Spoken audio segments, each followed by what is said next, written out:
Hey guys, today for class we're going to talk about what do we do with, how do we interpret, how do we look at a historical artifact when it's a painting or a drawing. So I've grabbed one of the most famous American historical paintings or drawings. Ironically, it's not one that we usually go through in class, so it's good to go over as kind of the how-to. This is Washington crossing the Delaware. You've probably seen it before, you probably haven't analyzed it before, so let's talk about not only how we would analyze it, but how we're going to look at all historical art. Now, prior to the Civil War, most of your pictures of historical events are going to come from drawings or paintings, because cameras really weren't all that common and in use until about the time of the Civil War. So when we get a picture, we have to decide several things. The first thing we want to talk about is what is the composition? What's actually being shown? What is the picture of? So let's start with that. Here's the picture. Now, front and center here, we have our buddy George Washington. Okay, he's standing very regally on this little boat. He has his saber arm across his chest, the red cape, the tricorn hat, looking very much like he's the man. We've got this gentleman holding the flag right behind him. All the others on this boat, and they're dressed kind of differently from one another. There's probably some meaning or another there. The boat is being rowed. It's not a sailboat. Obviously, there's no steamboats or anything yet. And there's several of these little boats. Some of them, look back here, you have horses on the boats. You've got ice in the river. Okay, this makes sense because we're portraying an event that happens on Christmas Day or Christmas night in 1776 on the Delaware River, which would in fact likely be frozen that time of the year. So that's important to know. We've got this darkness here, this light in the middle, especially shining on the Americans. And it seems to be getting brighter.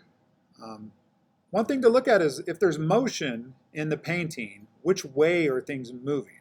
And it's very common in Western culture that the motion would go from left to right or right to left. And here we've got the motion going from the right across to the left, just something you want to look for. So once we have looked at what the composition is of, here we have soldiers. We can tell by these guns going across a frozen river in a rowboat. George Washington's leading them, and there's a flag and some horses. And it's wintertime. That's what the composition is of. The next thing we want to talk about is what are the symbols involved? And this one is chock full of symbols, as are most historical paintings. So let's go through some of them, okay? The saber, the hat, the cloak or the cape there, all probably symbolic. Washington certainly had a sword part of the time. Certainly wore that kind of hat now and then. We have lots of other paintings and descriptions that prove that. This red cape, maybe he had that, maybe not, but that color red is often used symbolically to show valor, courage, something like that. This flag, that is symbolic. Now, I know it's symbolic because this flag wasn't invented or created. We usually call that the Betsy Ross flag. That's the one with the little circle of stars around it. That flag didn't exist until 1777. This actual event takes place in 1776. This little tiny boat, that's not the type of boat George Washington's army used. They were much larger, and this looks like, a dozen people stuffed onto a rowboat. If George Washington or this guy with the flag were standing on that boat, they're going to fall. These horses, they're going to fall or the boat's going to crash, capsize, flip over. So these boats are symbolically smaller, maybe to show that this tiny American army going across to fight a much larger army, something like that. The light is symbolic. Light's almost always symbolic in art. Okay, here we have this darkness that the Americans are coming out of and coming out into the light as though heaven is shining down on George Washington and his men, that they're moving from the darkness of the time they were under English rule to the brightness of their future as a democracy. Okay, all of those kind of things can be conveyed by this light and darkness. The fact that we have all these different hats on these various people on this lead boat, that's symbolic too. They're probably trying to symbolize that we have people from all these different colonies, all these different backgrounds, all these walks of life. We've got farmers and farmer hats. This guy's got kind of a Scottish bonnet hat on. You've got some other kind of tricorn hats. There's a kind of a wilderness hat. All of this is showing that Washington's army is made up of very diverse people. There is some speculation that this person in the red here, again, red symbolic, might not even be a man, that this could be a woman rowing the boat.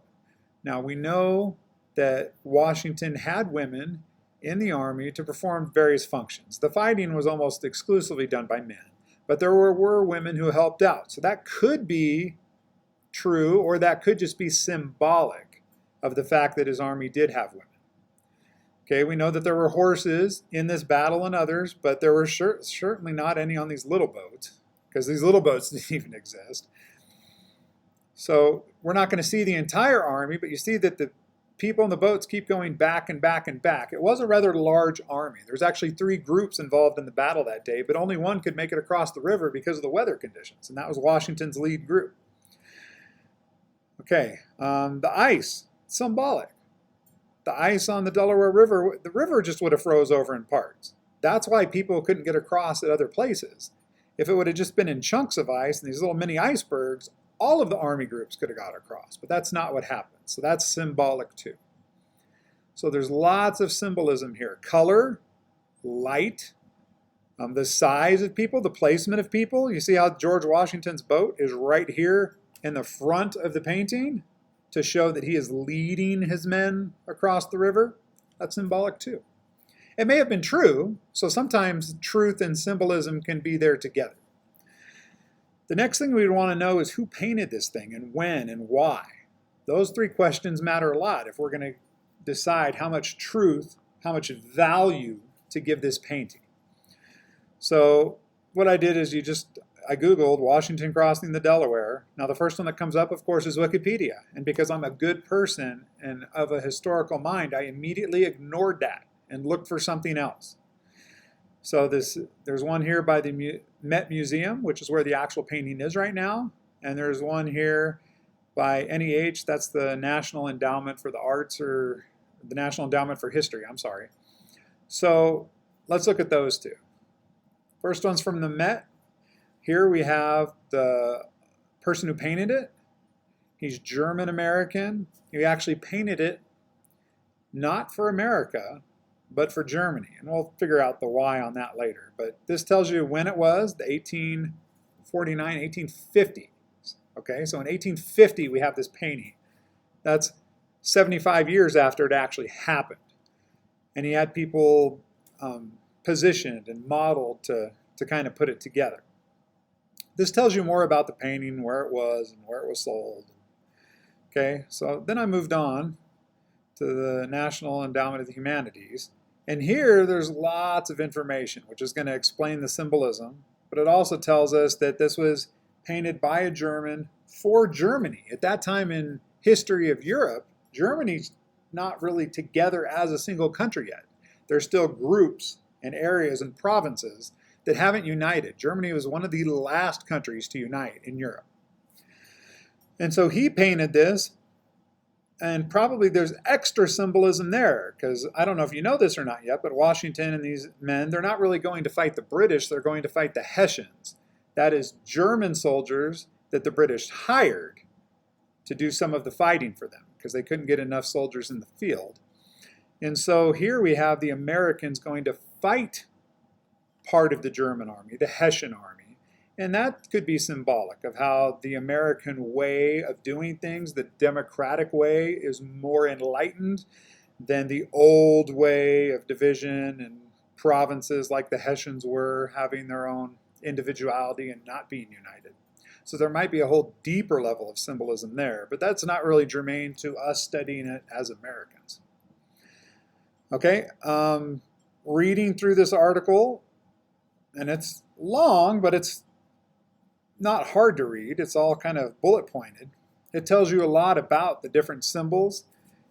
We know the when, we know the why, and if we go back to the painting, let's ask ourselves, what do we gain from this? It's not historically accurate. There's stuff that's wrong with it. It's not a picture in time. But this painter, Emmanuel Lutz, he made these decisions to paint it this way to convey certain feelings or attitudes. If all you knew about the Battle of Trenton was this picture, what might you know? What might you assume? What might you guess if all you knew about the Battle of Trenton was this? I might think, well, the Americans crossed a frozen river in the winter, and George Washington led them, and they had kind of a ragtag army. They're not all in uniform, but there were a lot of them, and they were determined, and they were probably victorious. This definitely looks like it was painted from a pro-American point of view. All of that is reasonably accurate, even though some of the little details are wrong, such as the size of the boats, or the utter diversity all within one boat, where the light was coming down, the flag, the sword, George Washington standing, the horse on the little tiny boat. Even though all these little facts are not historically accurate, they don't take away from the bigger picture, that this was kind of a heroic thing. It was definitely important, and it was the American army going off against the British / the Germans. So anytime we deal with a picture or a painting or a photograph, we have to look at all these things. What is actually in the picture? What are the symbols? Who painted it? When was it painted? And why? And from all of that, we have to decide, what value do we give this? Well, even if parts aren't 100% accurate, what truth or what lesson can we gain from this painting? And like everything else in history, it's messy, and it's up to us individually to sort them out. And I hope with this lesson you've learned how to sort that out a little better. All right, thank you.